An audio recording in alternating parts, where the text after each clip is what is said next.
In this video, we are going to see about stem cell therapy அல்லது தண்டு செல் சிகிச்சை அப்படின்னா என்னன்னு பார்க்க போறோம். இப்போ சிகிச்சையை பற்றி பார்க்கலாம். தெராப்பியை பற்றி முதல்ல வாட் இஸ் ஸ்டெம் செல், அதாவது தண்டு செல் அப்படின்னா என்ன அப்படின்னு சொன்னா தண்டு செல்னு சொல்லுவாங்க, மூளையின செல்கள் அப்படி எல்லாம் சொல்லுவாங்க. ஓகே, அப்படின்னா என்னது? Stem cells are undifferentiated cells, மாறுபாடு அடையாத செல்கள். அப்படின்னா என்ன அப்படின்னு பார்ப்போம். நமக்கு இப்போ ஸ்டெம் செல்லுக்கு முன்னாடி மேலே பாருங்க, ஒரு உயிரி மனிதன் எடுத்துக்கோமே. மனிதன் எப்படி உருவாகிறான் உங்களுக்கு தெரியும். இப்போ மேல் அல்லது அப்பாட்ட இருக்கக்கூடிய ஸ்பெர்ம் அல்லது விந்து செல், அம்மாட்ட இருக்கக்கூடிய ஓவம் அல்லது அண்ட செல். அப்போ இது ரெண்டும் சேர்ந்து ஒற்றை செல் ஆகிய சைகோட் அல்லது கரு உருவாகிறது, கரு செல் உருவாகிறது. அப்போ முதல்ல உள்ள விந்து செல் ஒரு செல்லான்னு கேட்டா ஒரு செல் தான். ஆனா அதுல பாதி எண்ணிக்கையுடைய குரோமோசோம்கள், அதாவது 23 குரோமோசோம்கள் தான் இருக்கும்.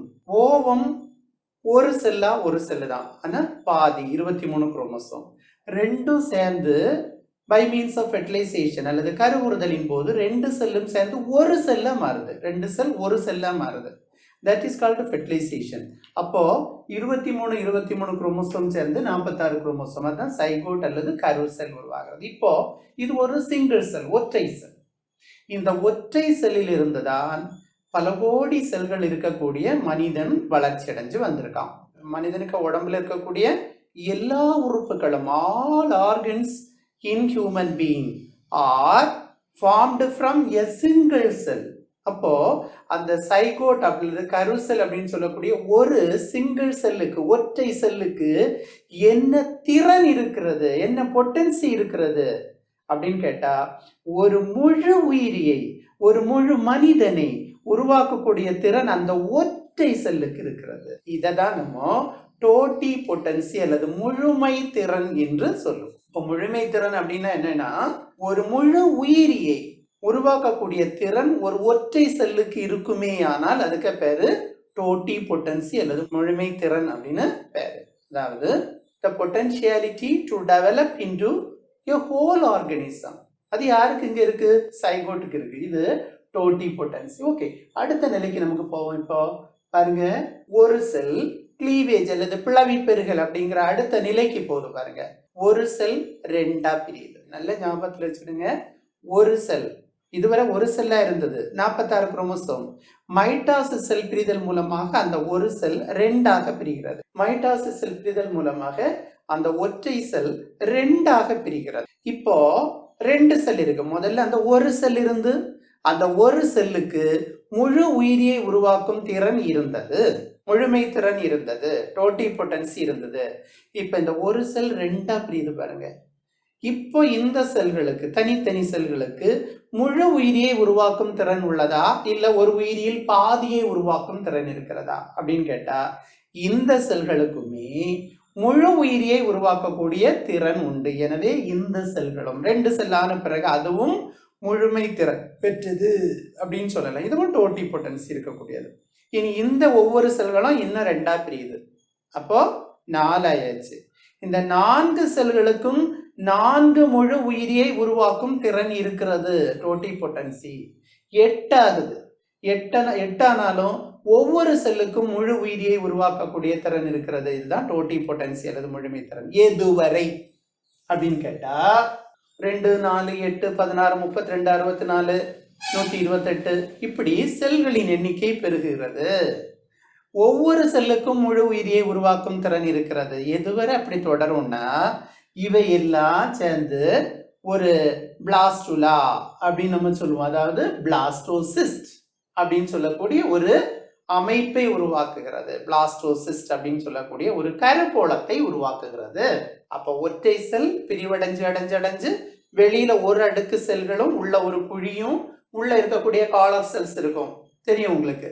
நம்ம ஏற்கனவே இது ஃபர்ஸ்ட் லெசன்ல படிச்சிருப்போம். அதாவது ரீப்ரொடக்ஷன்ல இதை படிச்சிருக்கோம் நம்ம, பிளாஸ்டுலா அல்லது பிளாஸ்டோசிஸ்ட். இந்த பிளாஸ்டோசிஸ்ட் நிலையை அடையும் வரை ஒவ்வொரு செல்களுக்கும் முழு உயிரியை உருவாக்கும் திறன் உண்டு, டோட்டி பொட்டன்சி உண்டு அல்லது முழுமை திறன் உண்டு. இப்போ பிளாஸ்டோசிஸ்ட் அல்லது கருக்கோளம் உருவாயாச்சு. அது ஒரு அடுக்கு செல்களை உடைய கருக்கோளம். இந்த ஒரு அடுக்கு செல்களுடைய கருக்கோளம் அடுத்த நிலைக்கு போது பாருங்க, 3 அடுக்கு உயிரியாக மாறும். புரியுதா? இந்த blastula will be converted into 3 layered gastrula. அது நம்ம ஏற்கனவே படிச்சிருக்கோம். What are the 3 layers? Ectoderm, endoderm and mesoderm. புற அடுக்கு, நடு அடுக்கு, அக அடுக்கு இருக்கக்கூடிய மூவடுக்கு உயிரிகளாக மாறுகிறது. அப்ப இந்த 3 அடுக்குகளும் உருவாகிறது எதுல இருந்து? ஒரே ஒரு வகையான செல்கள்ல இருந்து தான் உருவாகி வந்திருக்கு. இதுவரை நம்ம பார்க்கிறோம் 3 அடுக்காக உருவாகிறது. இப்ப பாருங்க, எக்ட்ரோடாமில் இருந்து அல்லது புற அடுக்கில் இருந்து சில உறுப்புகள் உருவாகும். என்ட்ரோடாமில் இருந்து சில உறுப்புகள் உருவாகும். மீசோடாமில் இருந்து சில உறுப்புகள் உருவாகும். அப்போ எக்ட்ரோடாமில் உருவாகக்கூடிய உறுப்புகள் என்ட்ரோடாமில் உருவாவதில்லை. இப்போ நீங்க பாத்தீங்கன்னா இந்த ஸ்டேஜ் வருது பாத்தீங்களா, 3 லேயர்ஸ் வந்தாச்சு.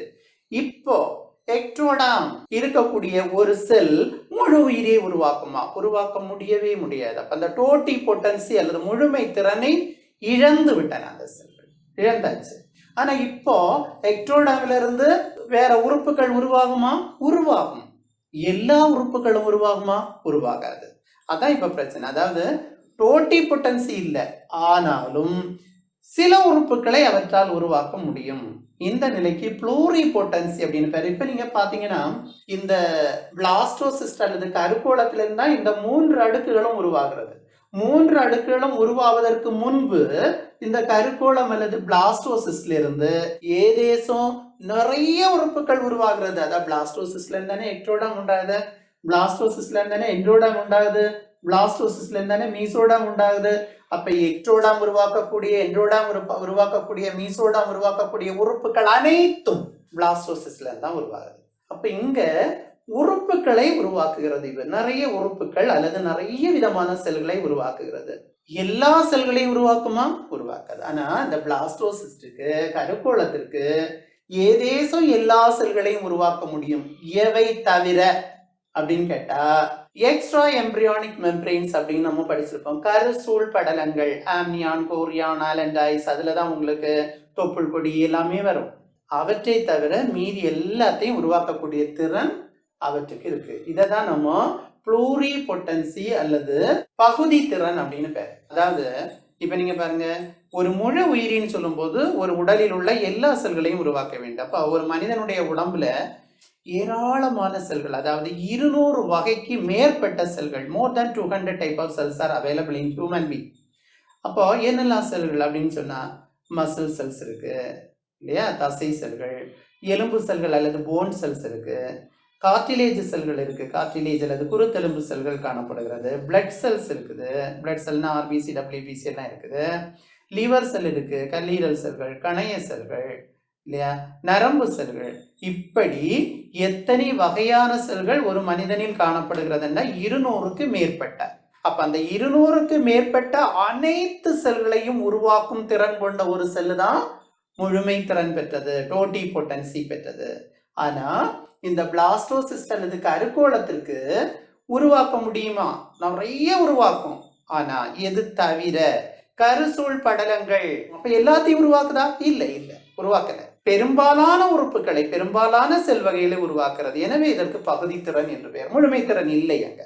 ஏன்னா எல்லாவற்றையும் உருவாக்கக்கூடிய திறன் அங்க இல்லை. பிறகு இன்னும் டிஃபரன்ஷியேட் ஆகுது. டிஃபரன்ஷியேஷன் அல்லதுன்னு சொன்னாக்கி மாறுபாடு அடைகிறது. செல்கள் இன்னும் மாறுபாடு அடைந்து பலவித உறுப்புகளாக மாறுகிறது. நீங்க பாருங்க, எக்ட்ரோடாம் அப்படின்னா மூளை, நரம்பு செல்கள், உணர்ச்சி செல்கள், உணர்ச்சி உறுப்புகள் எல்லாம் அதுல இருந்து உருவாகும்.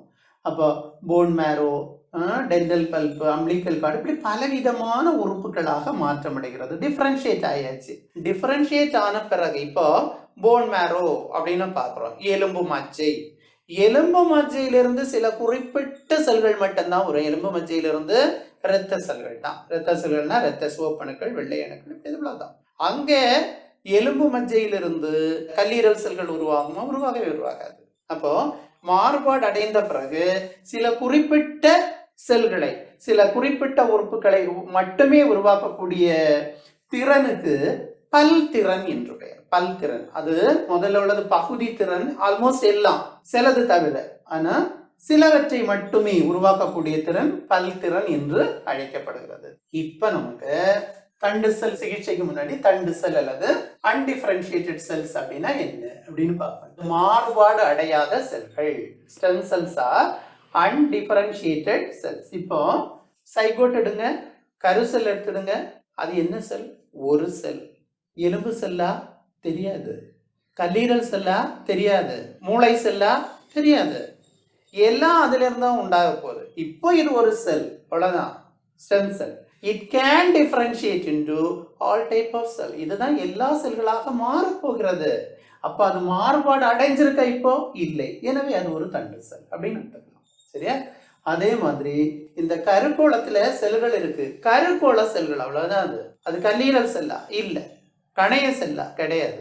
இவற்றாக மாறப்போகிறது. எனவே அது ஒரு தண்டு செல். இதுவரை மாறுபாடு அடையவில்லை, அதனால அதுக்கு தண்டு செல் அப்படின்னு பேர். அப்ப பாருங்க, தண்டு செல்கள் அல்லது stem cells maintain their undifferentiated state even after undergoing numerous mitotic division. அதாவது சைகோட் அல்லது கருசெல் அப்படின்னு சொல்லக்கூடியது மாறுபாடு அடையாத செல். அது ரெண்டா மாறுச்சு. மாறுபாடு அடைஞ்சுதா? இல்ல. ஒவ்வொன்றும் ஒரு முழு உயிரியை உருவாக்குச்சு. நாலா மாறுச்சு. அப்ப மைட்டாசிஸ் செல் பிரிதலில் அந்த செல் பல நிலைகளில் பிரிவடைந்த போதும் அது மாறுபாடு அடையவில்லை. மாறுபாடு அடையாத ஸ்டெம் செல்லாவே இருக்குது. எது வரை? கருக்கோளம் நிலை வரை. பாருங்க, these cells maintain their undifferentiated state. அதாவது மாறுபாடு அடையாத நிலையை பாதுகாத்துக் கொள்கிறது. எப்பவும் even after undergoing numerous mitotic division. பாருங்க, இந்த ஸ்டெம் செல் எதுக்கு யூஸ் ஆகுது? are capable of self renewal and exhibit cellular potency அப்படின்னு சொல்றோம். செல்ஃப் ரினியூவல் அப்படின்னு சொன்னா என்ன? இப்ப நம்ம உடம்புல சில பகுதிகளில், இப்ப உதாரணத்துக்கு எலும்பு மஜ்ஜை எடுத்துக்கோங்க. எலும்பு மஜ்ஜையில முதல்ல தண்டு செல்கள் தான் உருவாகுது, அதாவது ஸ்டெம் செல்ஸ் தான் உருவாகுது. எலும்பு மஜ்ஜையில உருவாகிற ஒரு செல். பிறகுதான் இது இரத்த சிவப்பணுவா, வெள்ளை அணுவா, வெள்ளை அணுவா இருந்தா ஈஸ்னோஃபில்லா, பேசோஃபில்லா, நியூட்ரோஃபில்லா, மோனோசைட்டா, லிம்போசைட்டான பிரிகிறது. பிறகுதான் முதல்ல அது மாறுபாடடையாத ஒரு செல்லாகத்தான் மாறுகிறது. இப்ப நீங்க உதாரணத்தை பாருங்களேன். இப்போ கேப்பபிள் ஆஃப் செல்ஃப் ரினியூவல் அப்படின்னு சொல்லி இருக்கு, அதாவது மீண்டும் புதுப்பிப்பது. இப்ப ரத்த சிவப்பணு எடுத்துக்க. உனக்கு உடம்புல ஒரு ரத்த சிவப்பணு உருவாயாச்சு. யார் உருவாக்குனா? எலும்பு மஜ்ஜையில் உருவாகக்கூடிய தண்டு செல், எலும்பு மஜ்ஜையில் உருவாகக்கூடிய ஸ்டெம் செல்ஸ் எதை உண்டாக்குச்சு? ரத்த சிவப்பணுவை உருவாக்கி இருக்கு உனக்கு. இப்ப இந்த ரத்த சிவப்பணு உனக்கு உடம்புல எவ்வளவு நாள் இருக்கும்? மேக்சிமம் போனா 120 days, 120 நாள் தானே நம்ம படிச்சிருப்போம். அதுக்கு பிறகு வேற செல் உருவாகணுமா இல்லையா? அப்பதான் உன்னுடைய உடம்பு செயல்பட முடியும். எனவே செயலிழந்த செல்களை புதுப்பிப்பது இந்த மூளையின செல்கள் தான், இந்த தண்டு செல்கள் தான். அப்ப இரத்த சிவப்பணுக்கள் இறக்கும் போது, இரத்த வெள்ளை அணுக்கள் இறக்கும் போது பதிலாக புதிய செல்களை உருவாக்கி புதுப்பித்தல், ரினியூவல் பண்றது இந்த ஸ்டெம் செல்ஸ். அது மாதிரி செல்லுலார் பொட்டன்சி, நான் சொன்னேன், அந்த திறன் இருக்கிறது. அதாவது இப்ப தண்டு செல் ஒண்ணு இருக்குன்னு வச்சுக்கோங்களேன். கல்லீரலுக்கு தண்டு செல் அனுப்பப்படுகிறதுன்னா அங்க போய் அது கல்லீரல் செல்லா மாறும். கணையத்துக்கு போச்சுன்னா கணைய செல்லா மாறும். So it can develop into various types of cells. அதான் தண்டு செல் அப்படின்னு சொல்றோம். அதுக்கு பேரு தான் எதை வேணாலும் மாறிக்கலாம், செல்லுலார் பொட்டன்சி அப்படின்னு சொல்லிட்டு அதுக்கு பேர். சரி, இந்த ஸ்டெம் செல் அல்லது தண்டு செல்களை நம்ம பிரிக்கிறோம் பாருங்க. முக்கியமா ரெண்டா பிரிக்கிறோம். ஒன்னு embryonic stem cells and adult stem cells அப்படின்னு சொல்றோம். எம்பிரியானிக்னா கரு நிலையில் இருக்கக்கூடிய தண்டு செல்கள். அடுத்தது அடல்ட் ஸ்டெம் செல்ஸ் அப்படின்னு பேர். கரு அப்படின்னு சொன்னாக்கி ஒரு கரு உருவாகும் போது, விந்து செல் அண்ட செல் சேர்ந்து கரு உருவாகுது பாத்தீங்களா? அப்போ கரு உருவாகும் போது இப்ப நீங்க பாருங்க, கரு உருவாயாச்சு. அம்மாக்க வயிற்றுக்குள்ள, கர்ப்பப்பைக்குள்ள, யூட்ரஸுக்குள்ள கரு உருவாயாச்சு. கருவை சுத்தி என்ன இருக்கு உங்களுக்கு? ஒரு உறை. அந்த உறைக்கு பேரு ஆம்னியான். அந்த ஆம்னியான் உறைக்கு உள்ள என்ன இருக்கும்? ஆம்னியாட்டிக் திரவம் இருக்கும். அப்ப குழந்தை அல்லது கரு எதுக்குள்ள வளருது? அந்த ஆம்னியாட்டிக் திரவத்துல வளருது. இப்போ அந்த குழந்தைய உருவாக்கக்கூடிய, அந்த கருவை உருவாக்கக்கூடிய அந்த சைகோட் இருக்கு இல்லையா, அது 2, 4, 8, 16, 32 பிரிஞ்சு பிரிஞ்சு பிரிஞ்சு பிரிஞ்சு வளர்ந்து வந்துகிட்டே இருக்கு. இந்த நேரத்துல அந்த கருவில் இருக்கக்கூடிய கருவின் செல்கள் எங்க தவறுதலா கிடக்கும் அப்படின்னு கேட்டா ஆம்னியாட்டிக் திரவத்தில் இருக்கும். அப்ப ஆம்னியாட்டிக் திரவத்தில் இருக்கக்கூடிய செல்கள் யாருடைய செல்கள்? அந்த வளரும் கருவின் செல்கள். இந்த செல்கள் ஸ்டெம் செல்ஸ். இது எதாக வேண்டுமானாலும் அந்த குழந்தையினுடைய எந்த உறுப்பாக வேண்டுமானாலும் வளரும் திறன் பெற்றது, டோட்டிபோட்டன்சி உள்ளது. புரிஞ்சுதா உங்களுக்கு? இப்போ இங்க ஆம்னியாட்டிக் திரவத்தை வெளியே எடுக்கும்போது ஆம்னியாட்டிக் செல்களும் வெளியே வரும். அப்ப யாருக்கு செல் வெளியே வருது? அந்த குழந்தைக்கு செல், உண்மையான செல் வெளியே வரும். இந்த செல்களை உறைய வைத்து பாதுகாத்தோமேயானால், பாதுகாக்கிறோம்னு வைங்க, யாருக்கு செல்லு? அந்த குழந்தை உள்ளதான் இருக்கு. இப்போ அதுக்கு செல்ல நம்ம ஆம்னியாட்டிக் திரவத்திலிருந்து வெளியே எடுத்து பாதுகாக்கிறோம், ஃப்ரீஸ் பண்ணி அதை ப்ரிசர்வ் பண்ணி பாதுகாக்கிறோம். குழந்தை வளர்ந்தே வருது பாருங்க. வளர்ந்து வரும்போது ஒரு 25 வயசு ஆகும்போது ஹார்ட் ப்ராப்ளம் அதுக்கு வருது. அதுக்கு என்ன தேவைப்படுது? ஹார்ட்டை மாற்றி வைக்க வேண்டிய நிலைமை வருது. இப்போ ஹார்ட்டை டொனேட் பண்ணுறது, இப்போ கிட்னி டொனேட் பண்ணுவாங்க. 2 கிட்னி இருந்தால் ஒரு கிட்னியை நம்ம டொனேட் பண்ணிக்கலாம். ஹார்ட் ஒன்று தான் இருக்குது, அதனால் டொனேட் பண்ண முடியாது. அப்போ ஹார்ட் எப்போ தான் டொனேட் பண்ண முடியும்? ஒரு ஆள் பிரெயின் டெத் ஆனாதான் மட்டும்தான், இறந்து போகுது அப்படின்னா தான் அந்த ஹார்ட்டை டொனேட் பண்ண முடியும். இருந்தாலும் இறந்து போயிடுவார், இனி வேற வழியே இல்லை. பிரெயின் டெத் ஆயாச்சுன்னு டாக்டர் சர்டிஃபை பண்ணணும். இனி அந்த பிளட் குரூப், டோனருக்கு பிளட் குரூப்பும் இந்த பையனுக்கு பிளட் குரூப்பும் ஒரே மாதிரி இருக்கணும். இப்படி நிறைய ப்ராப்ளம் இருக்கு. இல்லைன்னா அந்த ஹார்ட்டை அந்த ஆளுக்கு உடம்பு ஏத்துக்காது, அக்செப்ட் பண்ணாது, தட் வில் பி ரிஜெக்டட்.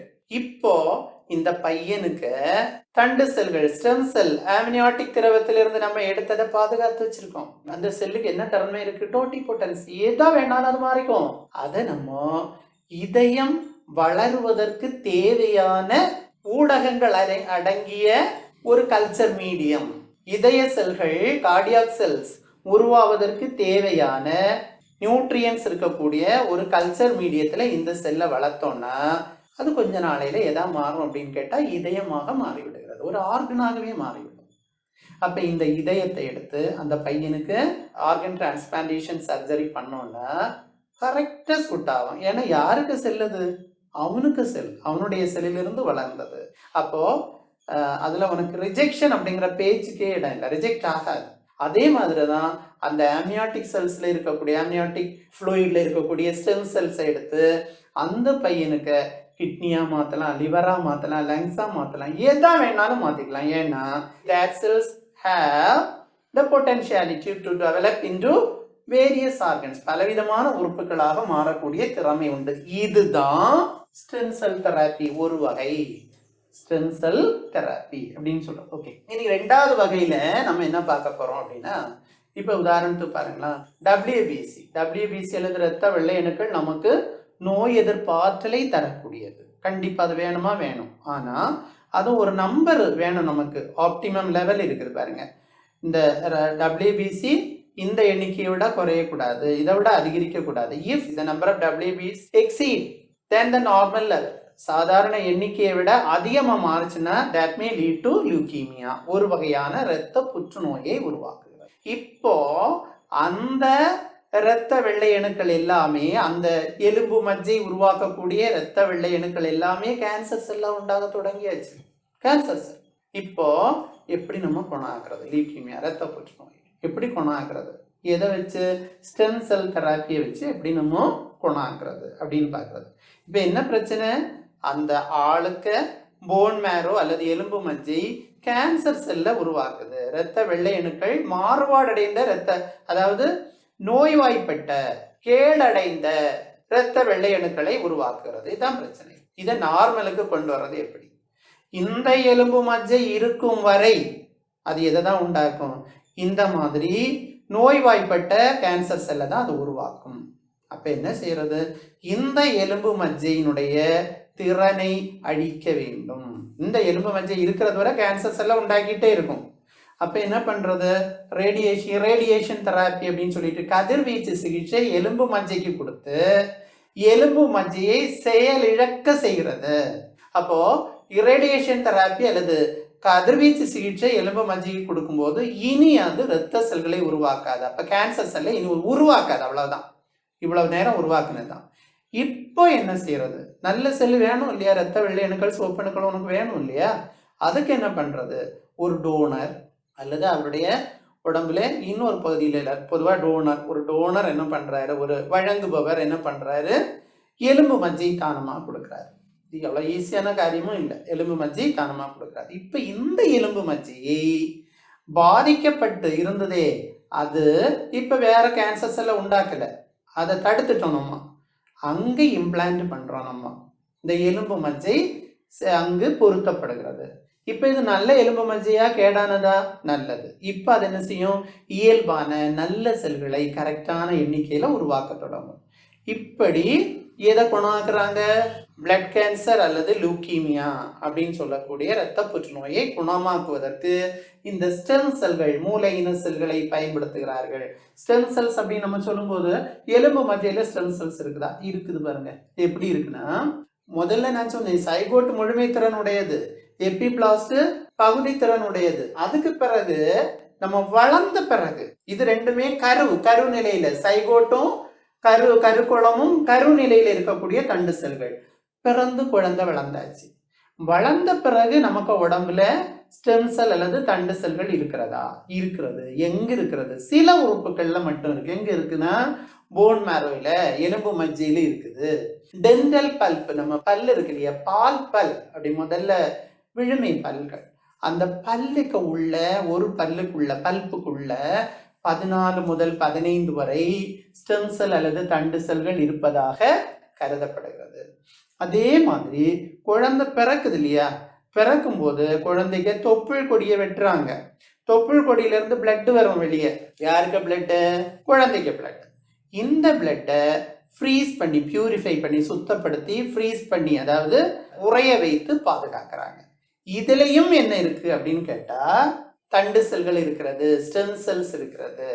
இவற்றையும் நம்ம பாதுகாத்து வச்சுட்டோம்னு சொன்னா, இதே மாதிரினா ஆம்னியாட்டிக் திரவத்துல, ஆம்னியாட்டிக் திரவம் நம்ம எடுத்து பாதுகாக்கிறது கருநிலையின் போது, எம்பிரியானிக் ஸ்டேஜில். இது குழந்தை பிறந்த பிறகு அம்பிளிக்கல் கார்டு அல்லது தொப்புள் கொடியிலிருந்து வரக்கூடிய இரத்தத்தை எடுத்து சுத்தப்படுத்தி உறைய வைத்து பாதுகாத்து வச்சோம்னா, அதுலேயும் என்ன இருக்குன்னா தண்டு செல்கள் அல்லது ஸ்டெம் செல்ஸ் இருக்கு. இதுவும் உதவி செய்யும். ஒரு குறிப்பிட்ட காலத்துக்கு பிறகு ஏதாவது ஒரு நோய் வந்துன்னா, இந்த உறைய வச்சிருக்கக்கூடிய தண்டு செல்களை எடுத்து நீங்கள் விரும்பக்கூடிய எந்த உறுப்பாக வேண்டுமானாலும் உருவாக்க முடியும். இதனால் தண்டு செல் சிகிச்சையை நமக்கு கொடுக்க முடியும் அப்படின்னு பார்க்குறோம். இப்போ இதுதான் அந்த நேரத்தில் நான் ஒன்று சொல்ல நினைக்கிறேன். அதாவது தெரிஞ்சோ தெரியாமலோ சில பழக்க வழக்கங்கள் நமக்கு இருந்திருக்கு. அதாவது நீங்க பார்த்துருப்பீங்க, இந்த அம்பிளிக்கல் கார்டு அப்படின்னு சொல்லும்போது வெட்டி எடுத்துடுறாங்க. அதுக்கு பிறகு பிறந்த சின்ன நியோனேட்ஸ், பிறந்த குழந்தைகளுக்கு பார்த்தீங்கன்னா அதை வெட்டிட்டு ஒரு துண்டு குழந்தைங்க வயிற்றோட ஒட்டியே இருக்கும் பாருங்க. ஒட்டி இருந்து பிறகு அது என்ன ஆகும் அப்படின்னு கேட்டால், நல்லா உலர்ந்து போயிடும், நல்லா ட்ரை ஆகும். ட்ரை ஆன பிறகு பாடியிலேருந்து டிட்டாச் ஆகும், கலந்து விழும். அது உங்களுக்கு தெரியும்.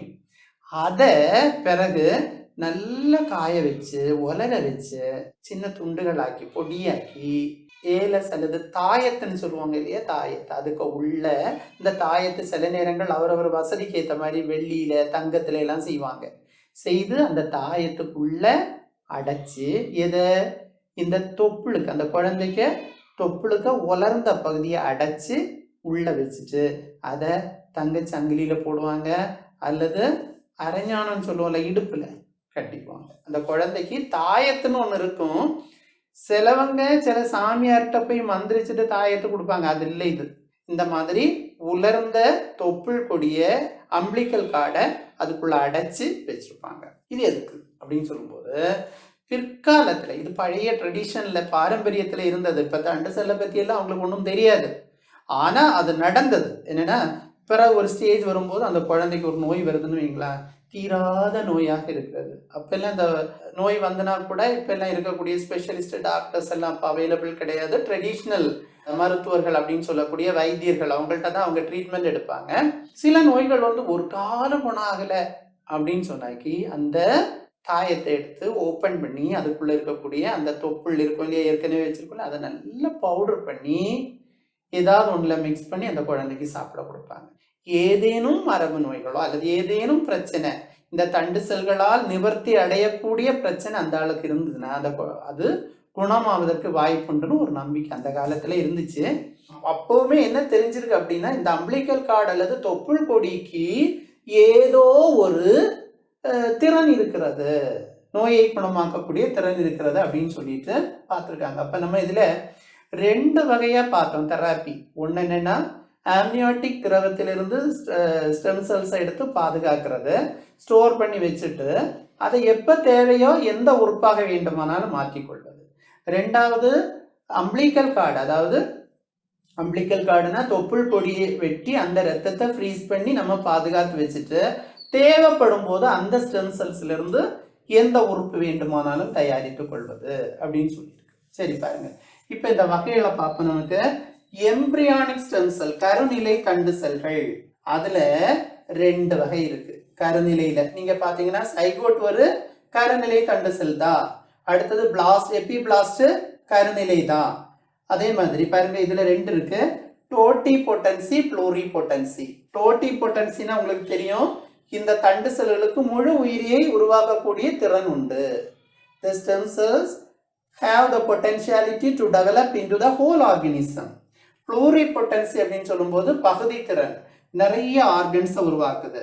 In ectoderm, endoderm and mesoderm, except placenta, umbilical, extra embryonic membranes மட்டும் அது உண்டாக்காது. ஏற்கனவே நான் சொன்னதுதான்.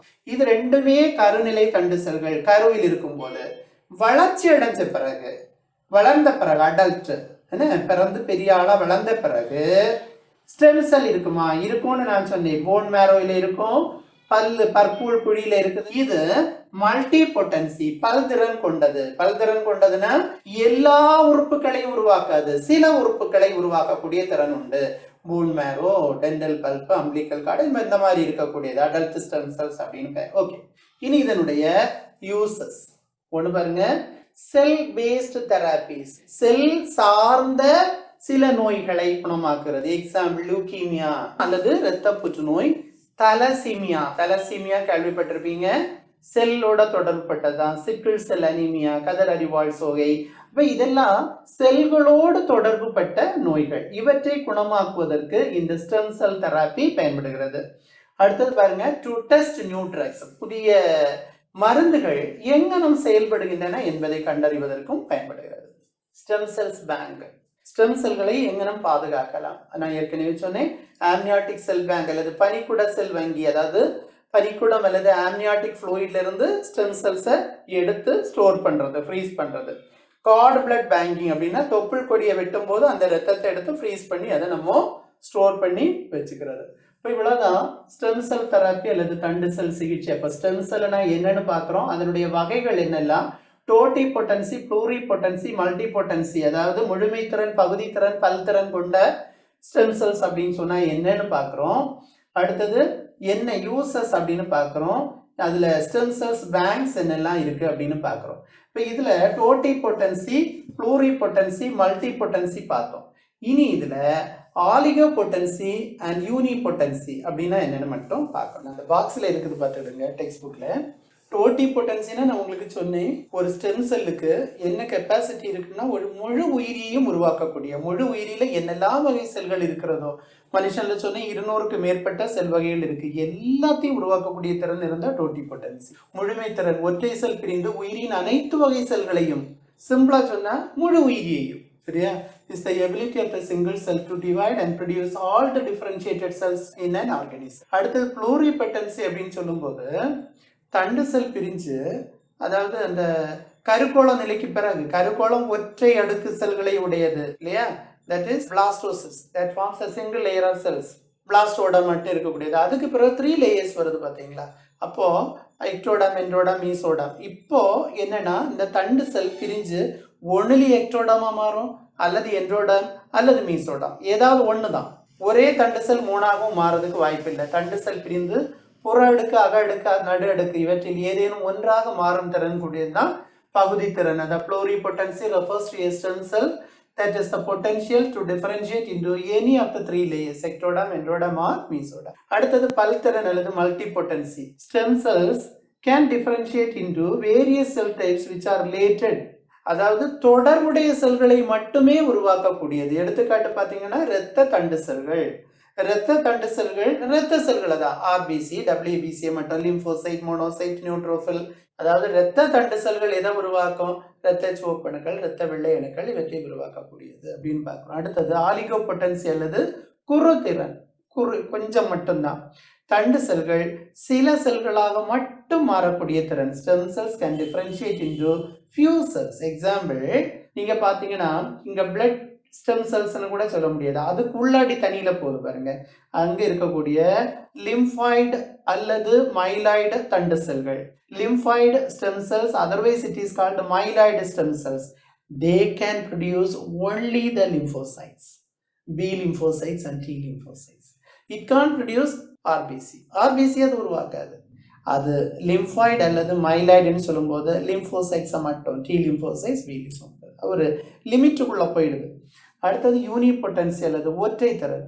இங்க ஒரு தண்டு cell, ability of the stem cells to differentiate into only one cell type. இந்த தண்டு செல் ஒரே ஒரு வகையை மட்டும் உருவாக்கும். உதாரணத்துக்கு ஸ்கின் ஸ்டெம் செல்ஸ், ஸ்கின் செல்ஸை மட்டும்தான் உண்டாக்கும், வேற எதையும் உருவாக்க முடியாது. தோல் தண்டு செல்கள் தோல் செல்களை மட்டும் உருவாக்குறது. So these are the differences between totipotency, pluripotency, multipotency and oligopotency and unipotency.